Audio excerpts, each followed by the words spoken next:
Exactly.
Inability to speak.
See, we have a presentation.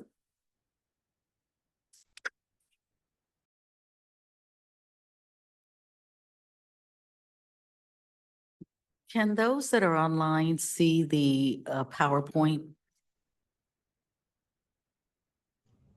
Yes, I'm able to see it. Yes, we can. Thank you.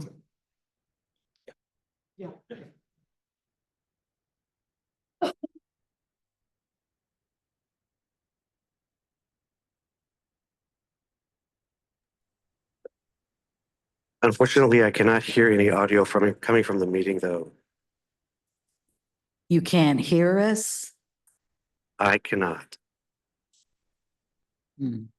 Can everyone else online hear as people are speaking in the room? No, we can only hear you, Irene. I don't hear anybody else speaking into the microphones. Well, no, can you, if you can hear me, okay, Yeah. Alan, go ahead. Hi, we just want to make sure everyone can hear us online. Yep. Yes. I can hear now. Okay, wonderful. Well, apologize for the delay in getting started. I'm Alan Carr with Visit Kansas City, Kansas. I'm a co-chair of the Mayor's Wyandotte County World Cup Readiness Taskforce. So thanks everyone for joining us today. Our co-chair, County Administrator David Johnston, is out today, so is not able to join us. But we're excited to have a presentation today from KC 2026. We've been meeting in planning in Wyandotte County for probably 9 months to a year now. So we are very excited to hear from the source the latest updates on what's going on with KC 2026. So I'm going to turn it over to Pam and Lindsay and let them introduce themselves and share the latest with you. Sure. Thanks, everyone. Thanks for having us. I'm Pam Kramer. I'm the CEO of KC 2026. With me is Lindsay Douglas, who's our Chief Operating Officer, really overseeing a lot of the critical operating elements, transportation, safety and security, a lot of our event operations. So obviously a key part of our team.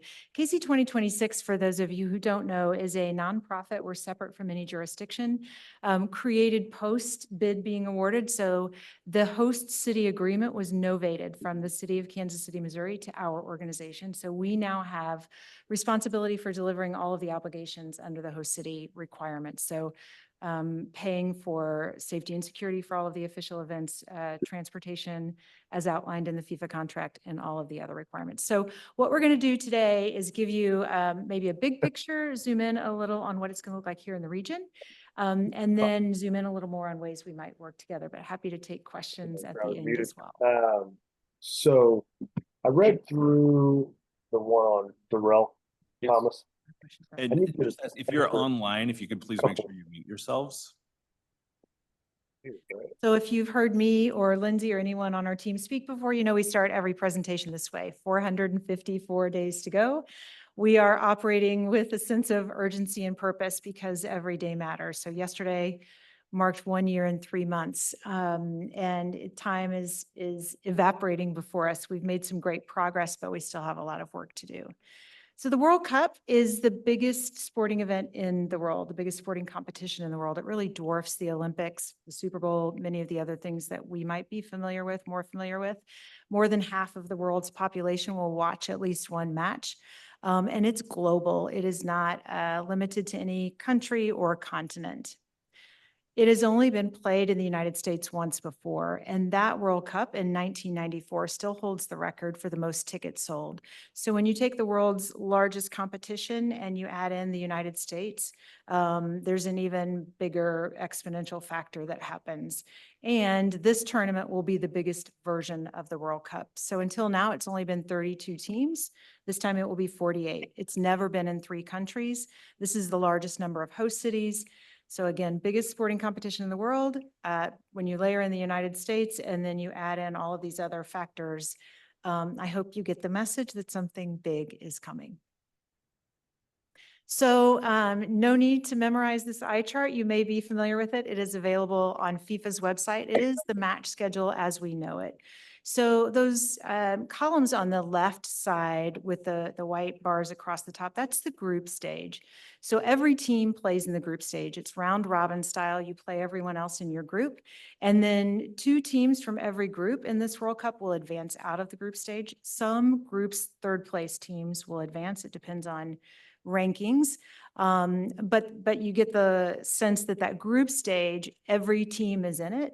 And teams will play in pods. So as an example, if you look down to the Kansas City line, you see that there are 2 matches in group J. I don't have my glasses on, but I think it's J, those peach colored boxes. And then you look at Dallas, they have the other 2 matches in group J.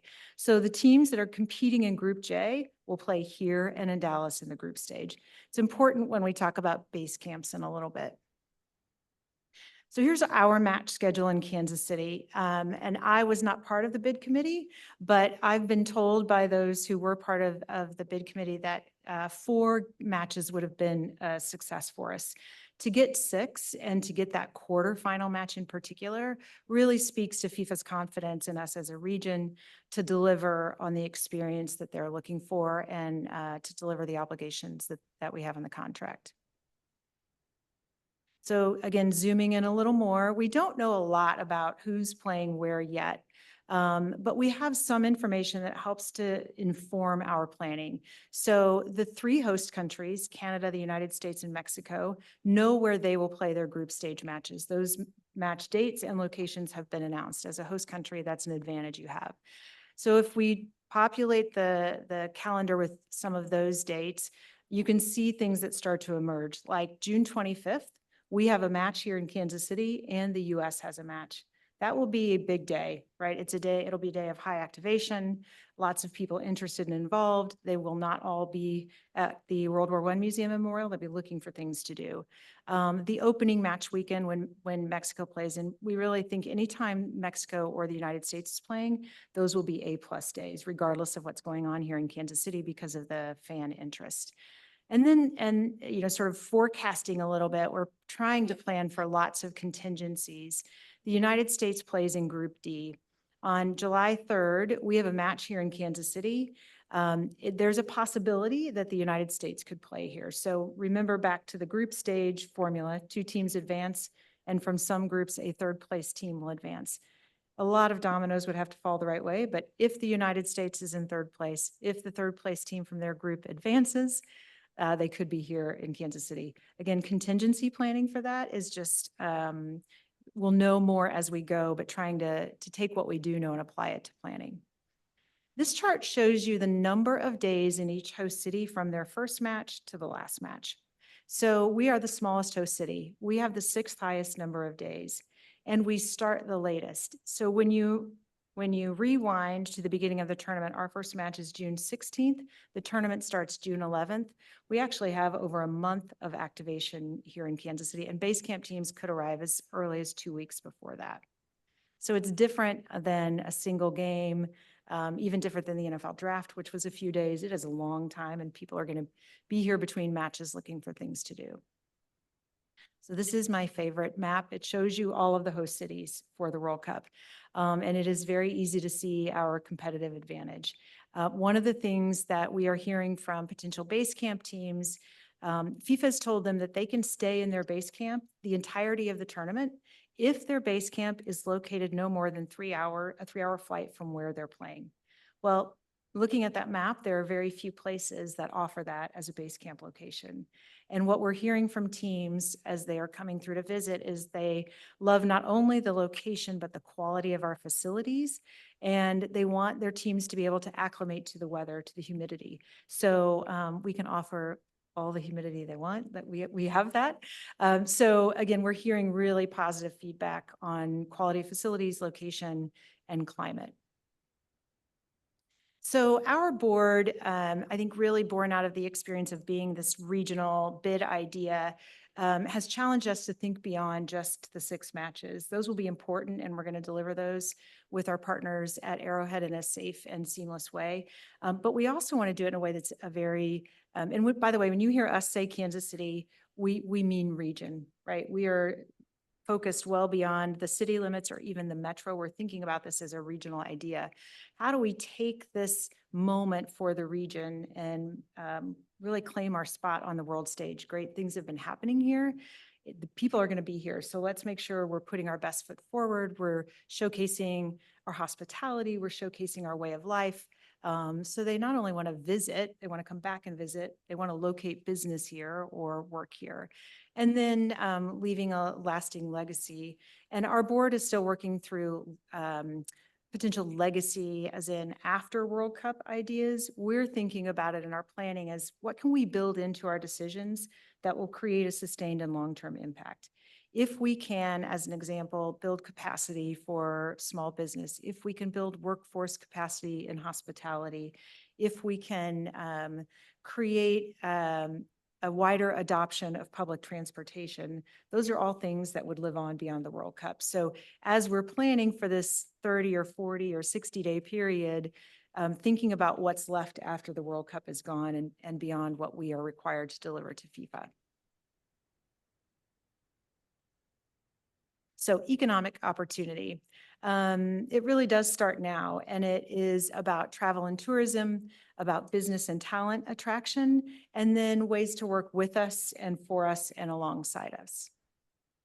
So the direct economic impact, and this is none of the ripple effect, this is just direct economic impact, $653 million.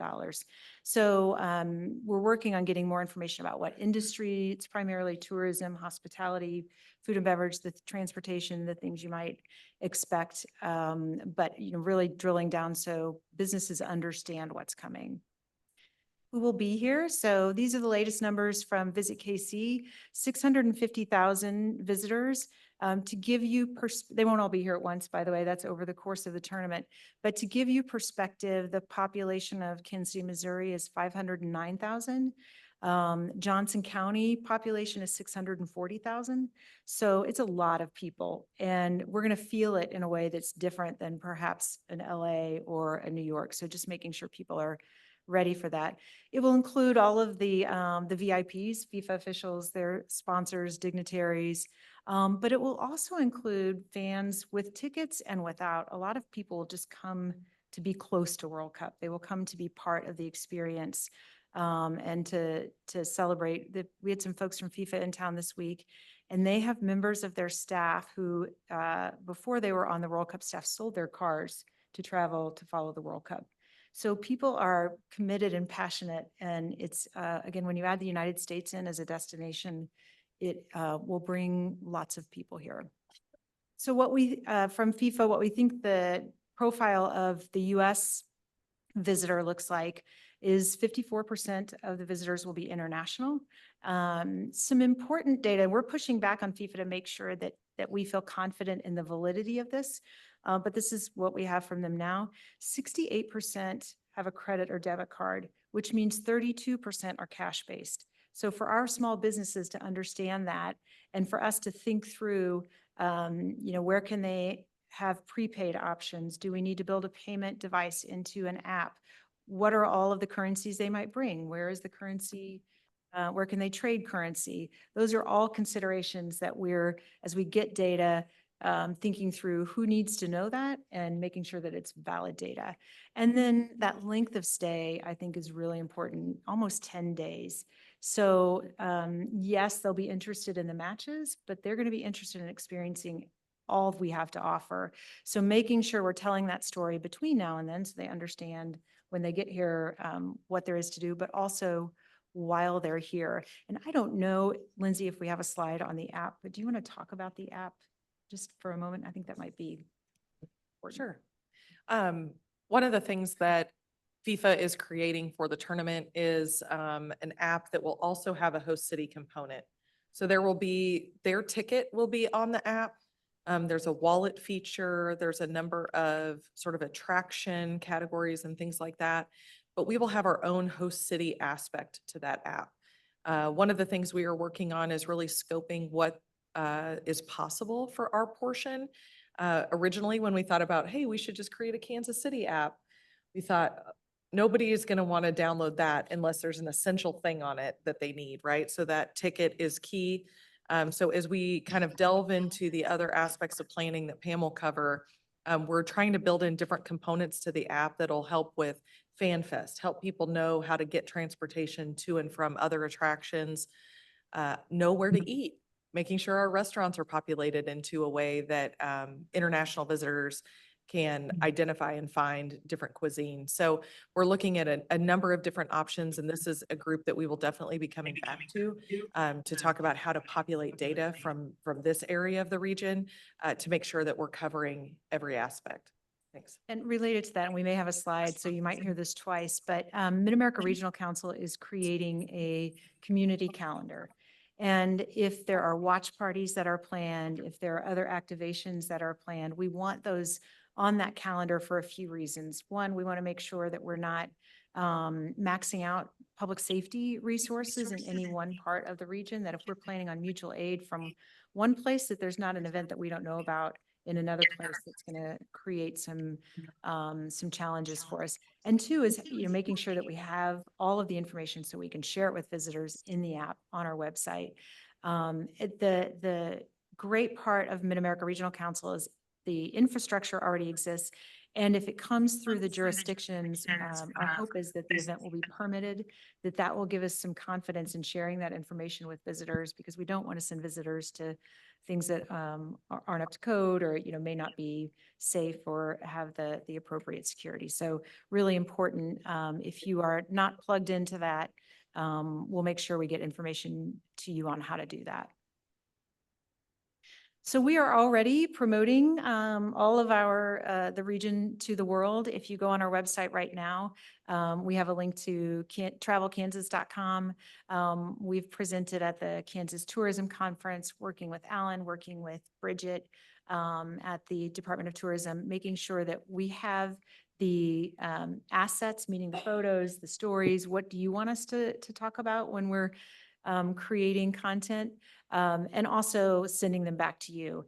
Right now, Visit KC and probably Alan and his team are selling tour packages or selling to tour operators. So putting those packages together, actually, you should probably talk about this more than I, because I'm not the expert here. Alan is. Maybe I'll wait and let you talk about that later. But making sure that the packages that he knows about them, that they are presented to these tour operators is important. And then we're really intentional in all of our communication to think regionally. So if you notice in almost everything we do, if there's a quote from one side of the state line, there's a quote from another side of the state line. You will see that in our activation plan, that we will not just be in Kansas City, Missouri, that will be spread out throughout the region. So one of those activations will be KC House. This is a business to business concept, and it really grew out of the conversation with our elected officials around trade missions. And, we as states, perhaps as regions, send delegations to other countries to attract foreign trade. And the idea is all of those, we're gonna have a lot of more heads of state and Fortune, pick a number, global C-suite executives here than ever before. So how do we capitalize on that and have a trade mission at home? So the idea is KC House. So I'll use an example. Maybe we have an ag night at KC House, and we bring in both economic development partners. They tell the story of locating ag business in the region. We host potential ag businesses there. We're trying to get them to locate a second headquarters here. And then it's also a hospitality spot for our sponsors. So this is speaking to our procurement. So we've just gone through an exercise with Deloitte to really analyze what we will be purchasing. One of the things that we have learned from hosting and we, meaning a region, not Lindsay or I, not being involved in past events, but businesses just want to know what's coming, how do I participate, will there be any requirements I need to meet, what are the things? So we had Deloitte look at all of the things that we plan to procure, goods and services, and divide those into categories by size, by type, and we'll be communicating that out. But one of the things that came out of it is that the opportunity for small business is not in the big procurement idea. It's not in the fan festival production. The opportunity for small business is in the $15,000 idea. So part of that will be, we'll be advertising all of those small ideas. It might be a shorter process for an RFP and not a 7-week idea, but requiring us to do that. And one of the ideas we're talking about is a day of the week where businesses know on Monday, you go to our site and all of our procurement for that week is posted. So stay tuned. We literally just went through that with the board last week, but really intentionality around small and local business there. And then Tracy Walpley is new to our team, Director of Regional Engagement. She's really charged with making sure that businesses understand all of what's coming. Some of the data I just shared, some of the programming, convening and collaborating with entrepreneur support organizations, the city's small business initiatives, both states' departments of small business, and then the chambers. How are we communicating, making sure we've got everybody in the tent and included, and that people have the information they need. So the first idea, the procurement idea, is really around working directly with us, and this idea is working alongside of us. How do we make sure business is prepared to capitalize on the opportunity? So this is the community calendar that Mid-American Regional Council is standing up for us. And we will color code it by the type of event. So some of those will be official events, FanFest as an example. Some of those will be our host city events. Some of those will just be community events that have been issued a permit by their jurisdiction. Moving into the venues and what all of the venues will look like, as I think everyone knows, Arrowhead Stadium is the official match venue. All 6 matches will be there. It is requiring some modification. Those modifications started last year. They are continuing as we speak. Seats are out and they're working on demolishing the concrete that is below those seats. They'll bring in some temporary infrastructure for seating to expand that so that the pitch can fit. It will look very different than it does for a Chiefs game. So thousands of parking spaces will be taken up by the hospitality overlay, the broadcast overlay, the sponsorship activation overlay. So we're gonna have to get a lot of people there on buses, which is an important part of the transportation strategy. And then FIFA requires us to cover all commercial branding. So every sign with a logo, every sign with a company name has to be covered. So the interior of the stadium will look different as well. And then we are planning a series of events really focused on expanding not only the timeline, meaning not just the 40 days of activation, but the footprint, not just Kansas City, Missouri. Some of those will be more digital events. You probably saw that, maybe you saw this week, the launch of the Sonic ID, and I'm gonna show my age here and tell you that I had no idea what that was. It's kind of a sound mnemonic that will represent Kansas City when they come in and out of broadcast. We have a host city poster launch coming up in the next quarter. We'll do a lot around 1 year to go. Lots of activations there, the final draw, and then other regional events as well. One of the things that we will launch at 1 year to go are countdown clocks. And we have 2 of these in our budget now. One will be on each side of the state line, still determining where those will go, but really signaling to the community that this thing is coming, right? And it's time to start preparing. That is from the last World Cup. That's not what the countdown clock will look like. But stay tuned for that. I'm going to let Lindsay talk about transportation. Great, thanks, Pam. As you all can imagine, it is going to take all of us working together to pull off transportation for this region.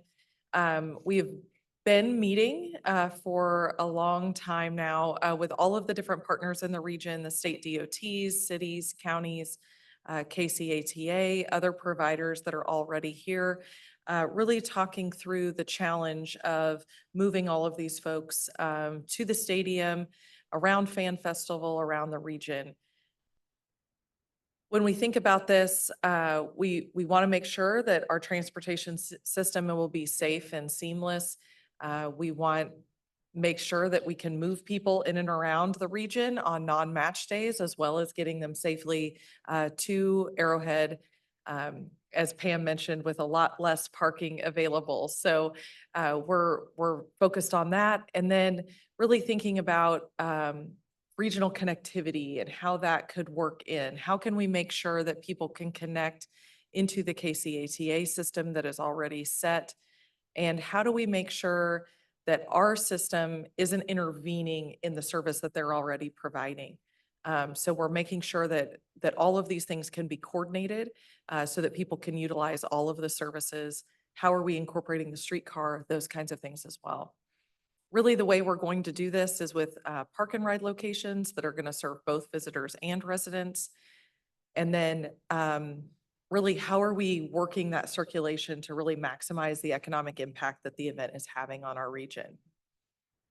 And this is a conceptual map that kind of demonstrates how that would work. The park and ride locations are all examples here. We know that we need to move people to and from the airport. We know we need to move people to and from FanFest and to the stadium. So as we're looking at this build out, and the mobility plan, we are making sure that these can serve the regions. And as we're looking at these park and ride locations, we're thinking of a number of criteria related to that. What is the minimum number of parking spots that we can have in one location to really maximize and utilize buses as efficiently as possible to keep the costs down, but still serve the number of people that we need to serve. Again, kind of as we're thinking about the mobility plan, the first draft of that will go to FIFA at the end of the month. There will be multiple iterations of this plan, but where we're starting from, where again, with that focus on safe and seamless, how does security fold into that? What communication systems do we need to make sure that everybody knows if there's a traffic jam in one location, that buses are still able to work and move around any conflicts? And what workforce will we need there for that system? It's not just going to be buses. We know that. People are going to look for other methods. So how are we incorporating rideshare volume and working with those providers to make sure we understand what kind of capacity they have to be able to respond to demands on that side as well. So here's our overall map of milestones. Again, as I mentioned, that mobility plan concept goes to FIFA at the end of this month. We are working on continuing to evaluate park and ride locations, but we expect that those will be finalized here fairly soon. And again, it's very driven off of what are the criteria that we need and how fast can we turn a bus to empty out the stadium in a particular amount of time, those kinds of things. So we're weighing a whole bunch of different criteria there as we work to identify those. The number of days and which days FanFest will be open will be a key component of our mobility plan and how we're going to move people around. We have been really strategic with the capacity at FanFest to make sure that people have opportunities to get out and experience other things in our region. We kind of capped it at 25,000 at any one time at FanFest. So when we know we're hosting a lot more people in the region than that, they're going to want to go to museums. They're going to want to go to different parks, different activations in and around the region, and probably get out, right? In the state of Kansas, further in the state of Missouri, go and experience other tourist opportunities that are around. The end of the year is critical. Final draw will be a very large event when we know what teams are playing here. We know what kind of fan bases are going to follow them, who's going to want to travel here to watch those matches, and who will likely pick our region as their home away from home, just like the teams during the course of the tournament. We have another mobility plan draft due to FIFA again in Q4, and then the final mobility plan will be early next year. Again, finalizing FanFest days after the final draw is still our plan and our schedule once we know what teams are playing. And that is also around the same time that we will know about what teams will be base camping here with the 3 locations that are in our region and what that means to all of our planning, from safety and security, transportation, to event management as well. So again, I kind of covered what's next. We are continuing to look at how we can maximize our regional partnerships, how we can work together with systems that are already created, where, may we need to plus up capacity in some of those areas. How can we work together to make sure we're maximizing the assets that are in our region, continuing to refine what rideshare looks like during this time as well. And yeah, we're encouraged for the number of groups that are wanting to engage with us, wanting to talk about these partnerships, and really working through detailed plans on who's going to be responsible, counseled, informed, how we're doing that RACI process with all of these different partners as it relates to transportation planning. So training sites, probably the question I get asked, or the questions I get asked most, are about base camps. So want to just first start with the 2 different types of training sites. So teams that come to Kansas City to play that are not base camped here, we are required to provide a match day -1, that's the MD -1, match day -1 training facility. That's a FIFA quality, FIFA level competition venue where they can practice the day before the match. That's the venue-specific training site. We have 2 of those. The first is Children's Mercy Park, where Sporting Kansas City plays. The second is CPKC Stadium, where the Kansas City Current plays. Team base camp locations are a different idea. Team base camp locations, teams will come in likely 2 weeks before the tournament. They will set up, they'll bring their coaches, their staff, their players, their trainers, their sponsors, the sponsor guests. We were with the FIFA folks earlier in the week, and one of them used to work for US Soccer. And she said the US Soccer base camp contingent was 1,000 people in Germany, just the US Soccer. Now, we're probably bigger than most, right? But it gives you some sense of the scope of what just the official contingent could be, and who they bring with them. The teams will stay in, there's a hotel paired with the facility. So that hotel will be where they sleep, where they eat, where they live essentially, for the entirety of at least the group stage. And again, based on, depending on where the base camp is, could be longer than that during the tournament. So just understanding the two different types of sites is important. So there are currently 50 potential base camp locations in the FIFA catalog. This is a relatively recent update.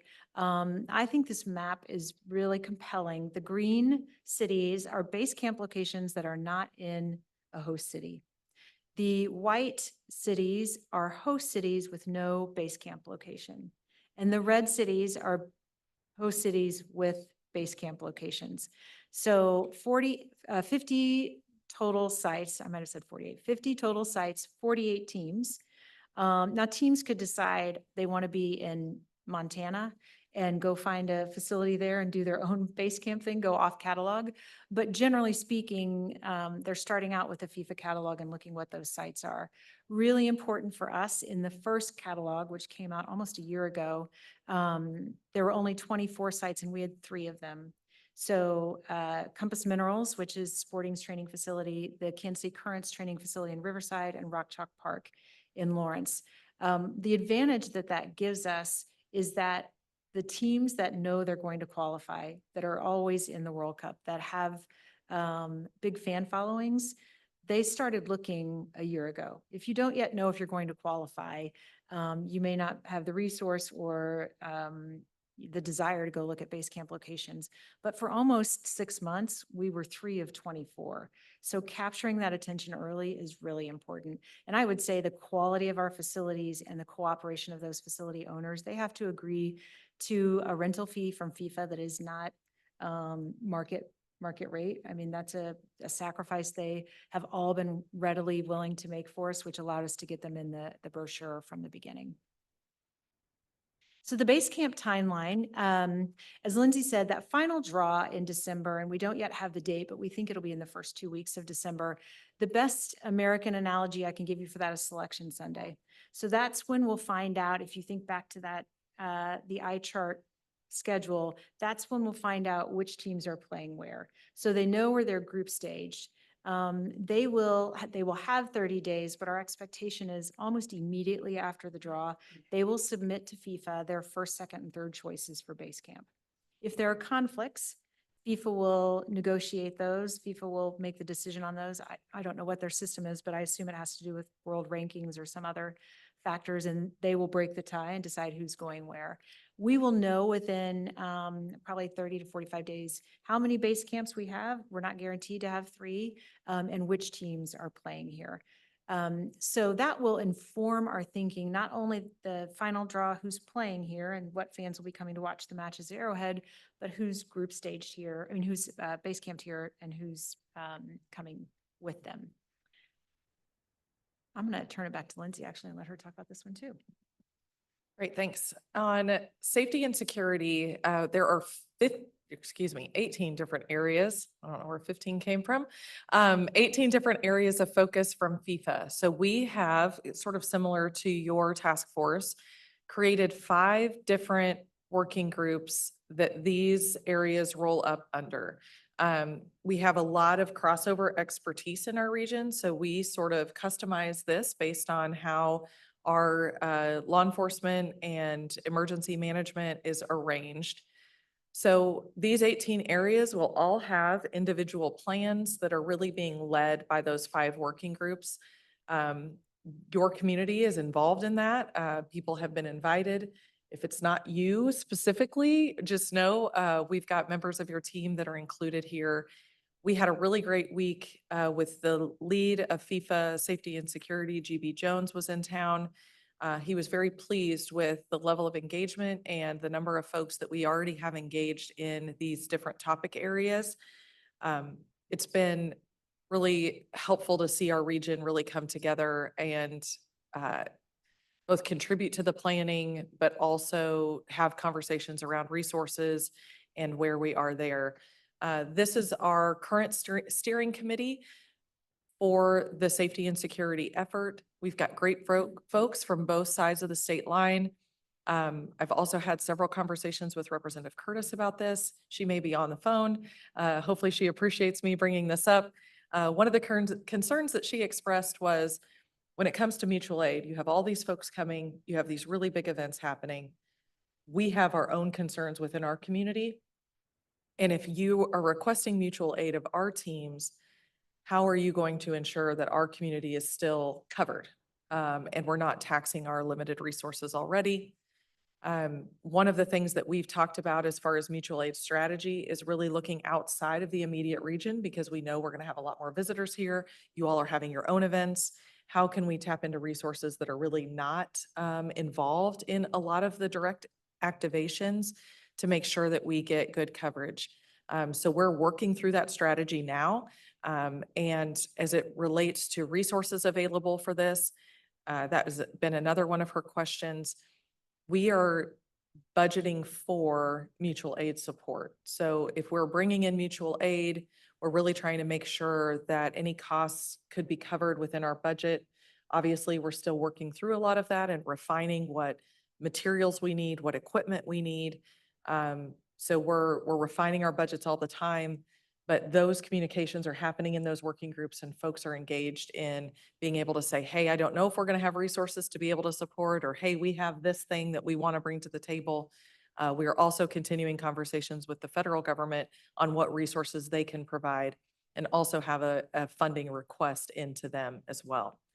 So with that, we also are working on medical, and Pam, feel free to jump in here.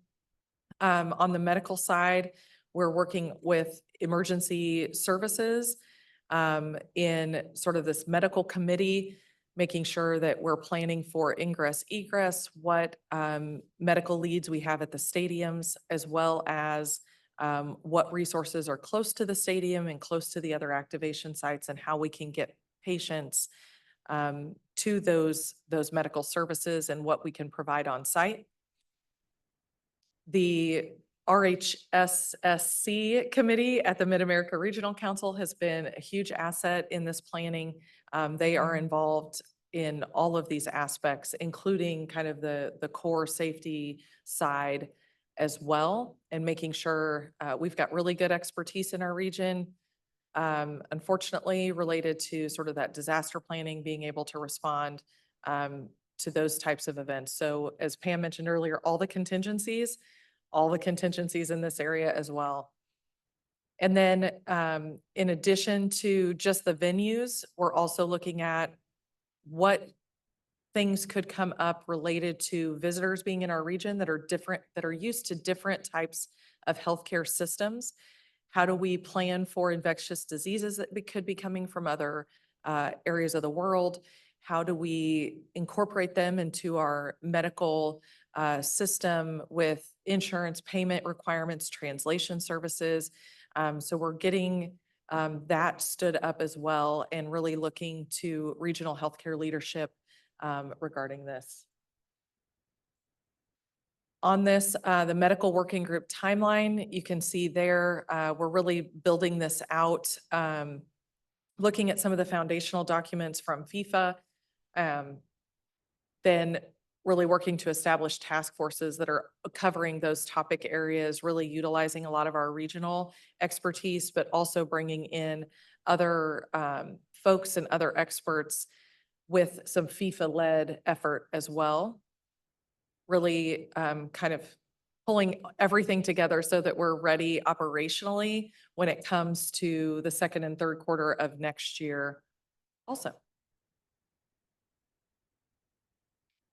I would just add to that, I think, one of the interesting things for our organization is we really have two roles. One is delivering the events. So we are required to provide safety and security for FanFest, for externally for team base camps, for Arrowhead. So as Lindsay said, planning for the mutual aid for those, but then also coordination for things that are outside of the FIFA contract. How do we prepare the community and make sure that we're sharing information so that hospitals know what to expect, or at least can help us, ask the questions to get them the information. So it is, as Lindsay said at the beginning, it's going to take all of us. So I think, what comes next, we definitely want to work together. We are a small team. I think we're up to 14. And it is going to be a team of teams. So I appreciate the self-organization that you have done here to bring to us a ready-made structure that we can plug into. Certainly plugging into the Mid-America Regional Council and the work they're helping us with. The volunteer portal will open in the third quarter. That will be for both FIFA volunteers and for our volunteers. There will be lots of skills and, different types of roles and language skills will be needed. We actually just talked this morning about convening jurisdiction public information officers so that we can use the networks that are in place to communicate broadly to residents here. Lindsay talked about the app and making sure we're providing funding transparency. What funding, public funding do we have? How is it being used? What are we accounting for in our budget? Where is it going? Really important to us. That procurement process will help. But also, I'll give you one example of that. We have a federal funding request right now for safety and security. We, in developing that request, submitted all 11 U.S. host city budgets to an outside consultant, had the consultant go through them and say, you are budgeting for this widget and you are not. Get it the same thing so everybody's on the same page, that when we go to Washington for that funding, there's clarity around what we're asking for. And then, if there are opportunities to either amplify or share costs. So we have budgeted for 2 countdown clocks. If you say we would like a third and we would like it in XYZ place, or we can lower the cost per clock, just one example. Or there's I'm trying to think of another great example of bus mall location or something like that. Park and rides, all the things, right? Yeah, we've been thinking. Open for a question. Yes, yeah. Washington, are we going to discuss it? SSE and We have been pushing for that. We are right now a SEER 2 event. So one of the challenges is that the safety office and the rating office is viewing this as 11 different events. And our message has been, this is not 11 events. This is a national event. There are 11 cities where things are happening, but they really need to view this as a national event. Right now, the final in New York and the semifinals in Atlanta and Dallas are SEER 1 events. The conversation continues, I think, working with DHS. So any support on that is appreciated. Anything you want to add to that, Lindsay? I do. We just last Friday had the president convene a task force. He will be chairing that. Vice President Vance will be the vice chair, and then they will be appointing an executive director to oversee that. We really are very positive about that move. We think that sends a signal to the administration as well as to Congress that this is a priority for the president. We're hoping that as more folks start paying attention, and not just the host city representatives, that it'll start to bring more attention. It'll bring some additional resources, hopefully the funding requests that we have submitted, and then how that relates to SEER ratings or NSSE event rating. Hopefully that kind of reopens that conversation. We also have officially a federal coordinator that's been appointed who is helping to triangulate what federal resources would be available. So we're seeing a lot of more movement and a lot more attention at the federal level, and we hope that we start to see the outcomes of that, bringing some resources to the region. We just added to our staff a director of safety and security who comes from the Secret Service.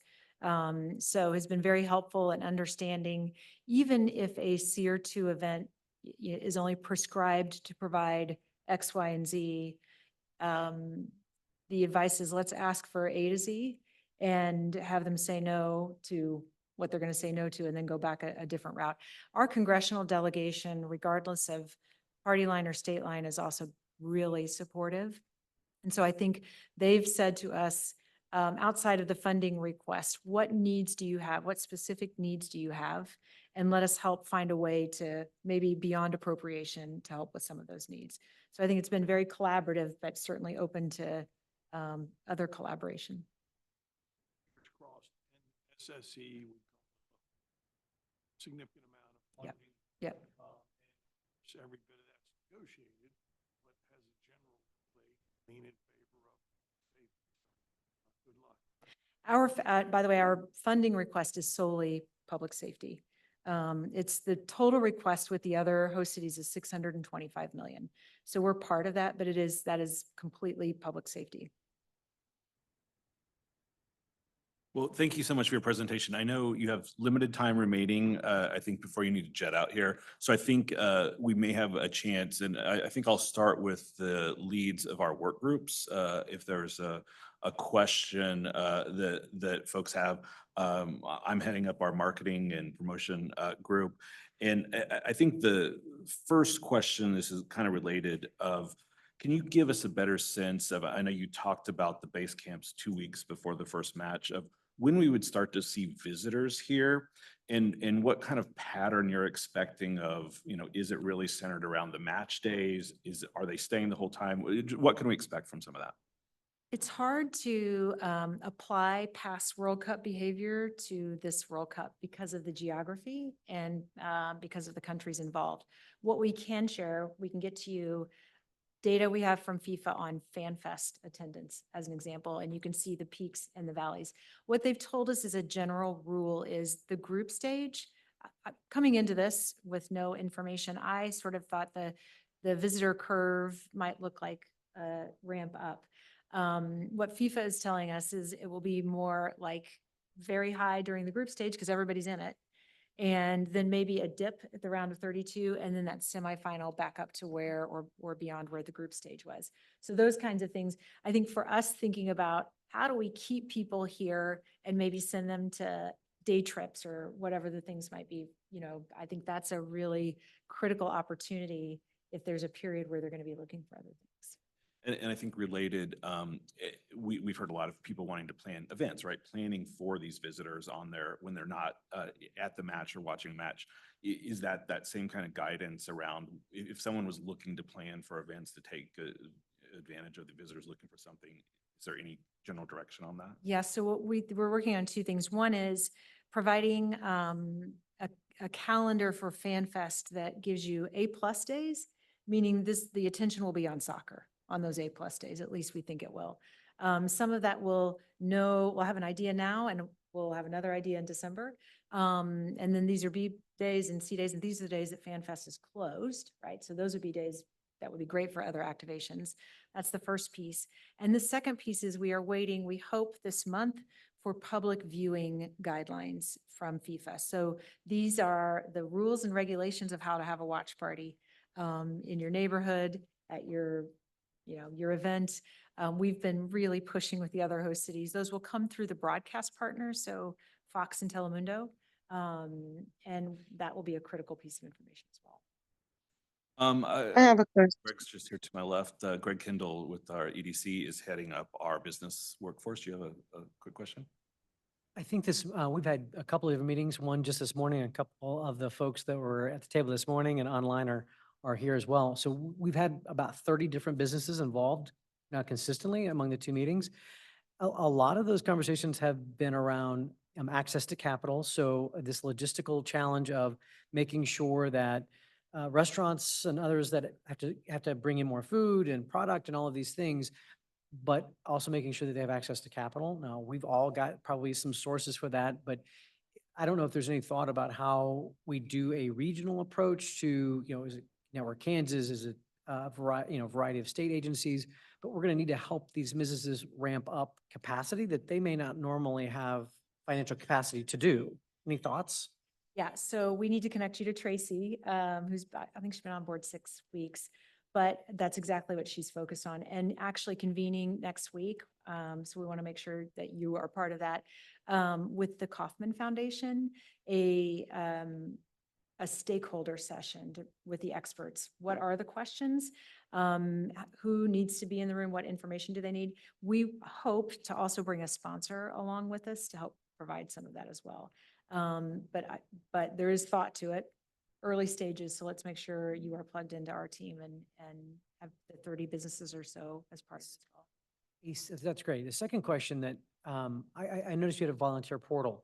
So we've been talking about engaging our Diploma Plus programs, academy programs to potentially pair students up with small businesses that might need a better web presence. So even though we're all think that we all have all these great capacities, we think there's a real world learning opportunity here to do internships or an actual program that instead of a business offering an opportunity, the student may actually be able to help the business. But I noticed that if you're developing a volunteer portal, having that being consistent, that at the local level, we could also maybe tap into that same kind of portal where somebody could say, look, I want to volunteer in Lee Summit or in Wyandotte County, so that there's not a ton of differentiation. I know there's the KC26 stuff, and then there's gonna be the local stuff.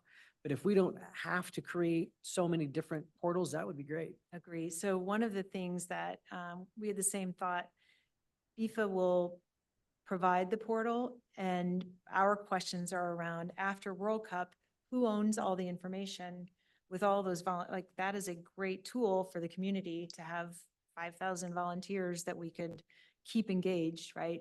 So I hope there's a way to do that. We'll keep, but I think it's a great thing to put on our list when we start getting more visibility to that. The platform is Rosterly, I think the platform that they use. So I don't know much about it yet. And then to your right, Linda Hoskins Sutton is heading up our neighborhood and residence work group. Any quick questions, Linda? Yes, and you've somewhat touched on some of the things that I had written down, and one was talked about how soon will we know? Because when my group is neighborhood and residents, and that's a big part of it, trying to get the neighborhoods involved. So when will we know, or how soon, that the fans will be in the area? Because there may be some events before that. And then we need the further clarification of watch parties, because we've talked about that a lot in our group. The watch parties or just street events that they may want to have, the guidelines around that. And I know I'm throwing a lot at you at once, but I'm looking at the time as well. So, and then the third thing is, you mentioned the calendar with Mark. And will it be where all events need to be in like early, or will it be like ongoing as these 30 days progress if someone wants to add something? So that's good. I don't know that we contemplated during the tournament edition, so I don't know the answer to the question about adding an event during the tournament. We'll think about that one. Okay. The watch parties, we should have, let's hope, guidelines by the end of the month. And the general rule, we believe, will be that if it's a community event, it will be easy and either low cost or no cost. If it's a commercial event, meaning you're trying to make money or sell sponsorships or I don't know what else, that's where FIFA might require a fee. So we also believe we will have the ability to advocate for some of those things to be, we hope we will, some of those things to be waived. So working with Fox and Telemundo, we think there's a good chance that regionally we'll have a good story to tell there. So that, I think the question about when visitors will arrive, we just need to go back to FIFA and see what data they have that we can share. There is a Club World Cup, which is a new tournament this summer. It's different, but FIFA is using it as a test run for some things. We're not a host here in Kansas City, but that could be a proxy because it is global teams participating. It's just professional teams. That might be a proxy for travel behavior that we could look at and see what it looks like.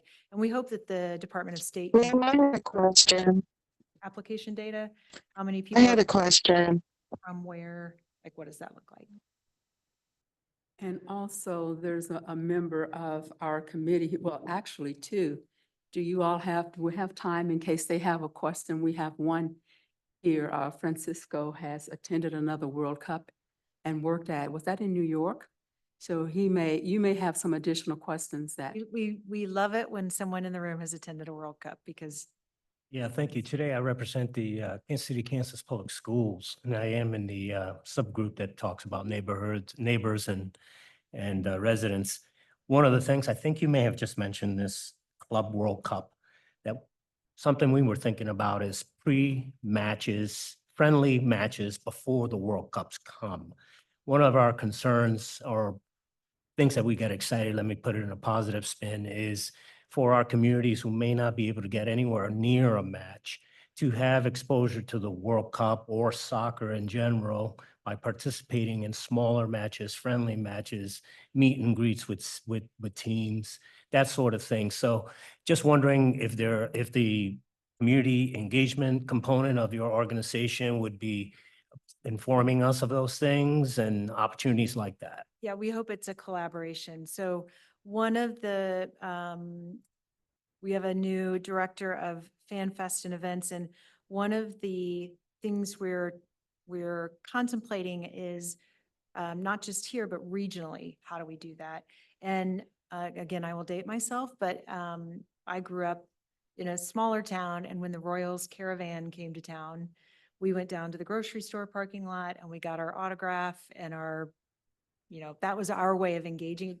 The Royals didn't come to Kansas City, but the van did. So can we do things like that? Or like friendly competitions, community activation. So I think that will be probably a working group coming out of Mallory's area. And I'll say, I think the neighborhoods group has also had some great discussions about sportsmanship and how we can use this as an opportunity to promote sportsmanship in our schools. And so that there's some ideas we may share with you on that. So, I mean, the other component of this is, could we use this, we should keep talking. Could we use the schools to, I think there's a lot of opportunity there. Yeah. And one site also that's been talked about there that I want to get on your radar, if you're not aware, the Kansas State School for the Blind here in Kansas City, Kansas has the blind soccer pitch. I don't know if you're aware of that. I believe it's the first of its kind in the Midwest. So the visually impaired kids and adults can have a place to play soccer. I did not, I love that. And actually, we just had outreach from FIFA on soccer accessibility last week, so we should make sure we're connecting these dots. And then our last group, I don't think Representative Pam Curtis is heading up our on-site experience group. So this is when visitors get their feet on the ground here in Wyandotte County, making sure they have a positive experience. She's in session right now, so I don't think she's online, but I know one question they talked about signage and helping people get around. And I think there's been a lot of question on how far regionally are you guys wanting to spread the official kind of KC 2026/FIFA signage? Should we be planning to see some of that here, or what's sort of the thoughts there? Yep. I've had some conversations with Representative Curtis about this as well. And one thing that we're looking at is not just wayfinding from a transportation perspective, but also from a pedestrian perspective. I know that she has expressed interest in making sure that there's wayfinding that can help visitors find their way to other points of interest, other tourist opportunities. I think that we're working on really defining how far the dollars can go to build out as much wayfinding as we can. So we are continuing to have those conversations, and we definitely want to stay engaged and want to work with you as well. On that last slide we had up was, app data on attractions, so that we can populate that into the app. I think that's going to be a big component of making sure we're making people aware of different spots of interest that they may want to visit when they're not at Fan Fest, when they're not attending a match, and how we can pull that data in. And then obviously the wayfinding after that, dependent on how far our dollars can go and how broadly we can spread, but then also in cooperation can we provide a template and partner together to really get the visual of those signs out as far as we can as well. So more to come, but definitely want to partner with you all and make sure that we're bringing these visitors into our communities, letting them experience Kansas City. That's the goal, is to show them that Kansas City magic. Thanks. Thank you. I think we've kept you a little past your time. The last thing, we are kind of at the end of our first phase of our group. Our recommendations back to our mayor and commission are due April 1st.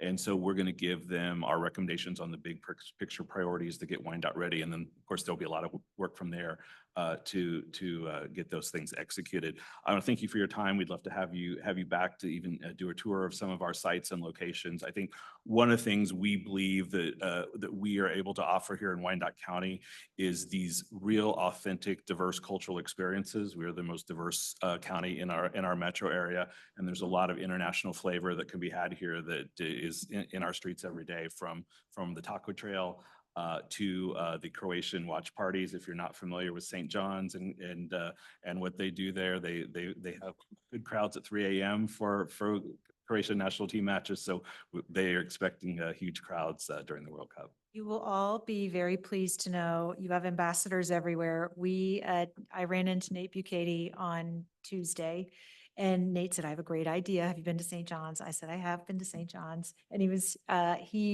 was talking to us about a content series about KCK and how do we put forward all the great neighborhoods. And so, yeah, we're excited to tell the story as well. Thank you. And I know there's a ton of other questions, so we will collect those here in the committee and get them to Lindsay and Pam and see if we can get answers back to our group. But I want to thank you for your time. Yes, and we're hoping that we can get something included with Condell Ruins as well. And thank you.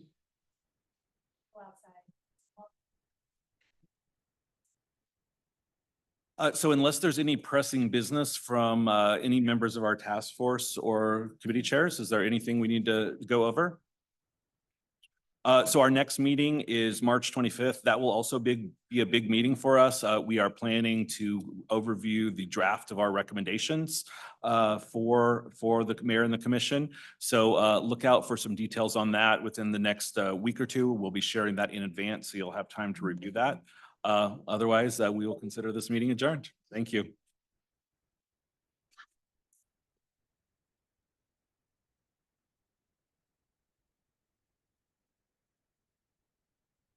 Perfect. Thank you.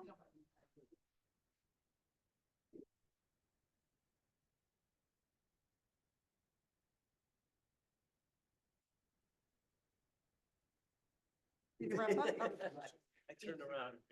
Same here. It wasn't until I started getting everybody. Yeah, check it out. And if not, go out on the date. From now.